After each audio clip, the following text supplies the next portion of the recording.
जय माता दी।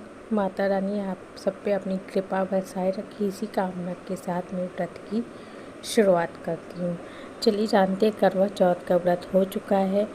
अब बारी आती है कि करवे का क्या करना है, पूजा का जो सामान है क्या करना है, चौकी कैसे हटाए, सब कुछ आपके साथ यहाँ पे मैं शेयर करने वाली हूँ।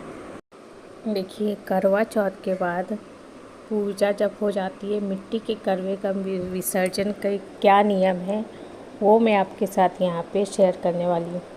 करवा चौथ की पूजा में मिट्टी के करवा यानी कि मटकी या कलश का बहुत विशेष महत्व होता है। करवा का उपयोग सुहागिन महिलाएं अपने पति की लंबी उम्र सुख समृद्धि के लिए पूजा करती हैं।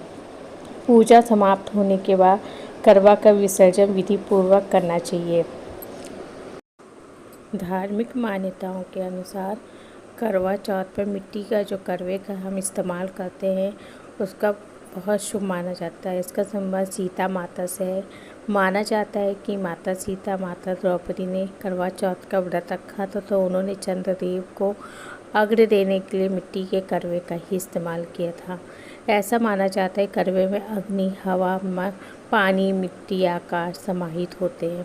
इसे शुभ और शुद्ध माना जाता है। कभी भी करवा को पूजा के बाद फेंकना नहीं चाहिए।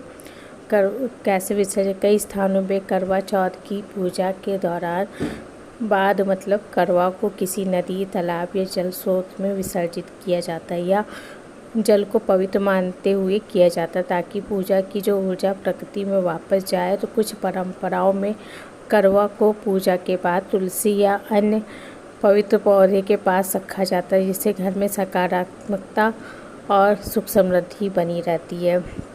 कुछ महिलाएं करवा की पूजा के बाद किसी ब्राह्मण या ज़रूरतमंद को दान में दे देती है। यह एक दान की भावना को बढ़ावा देने वाली परंपरा है जिससे पुण्य की प्राप्ति मानी जाती है।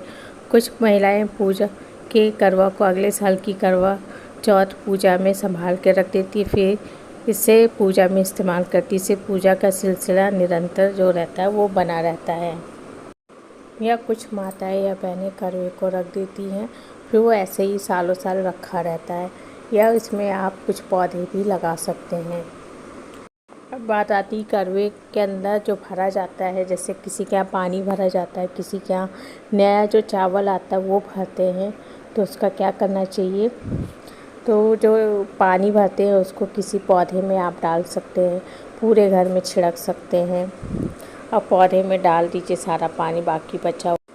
और जो पूजा का सामान बच गया है तो आपको क्या करना है, पूजा का सामान नदी में विसर्जित कर दीजिएगा। जैसे फूल है या गमले में चाहे तो आप गमले में भी कर सकते हैं, क्योंकि ये अच्छे से फर्मिनेट हो जाते हैं।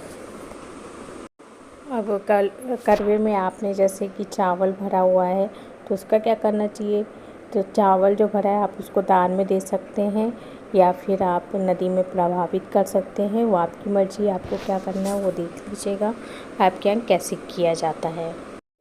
आपने चौकी लगाई है। देखिए, रविवार को करवा चौथ का व्रत पड़ा था तो रविवार के दिन चौकी को नहीं हटाया जाता। रविवार हो गया, मंगलवार हो गया, इस दिन नहीं हटाया जाता।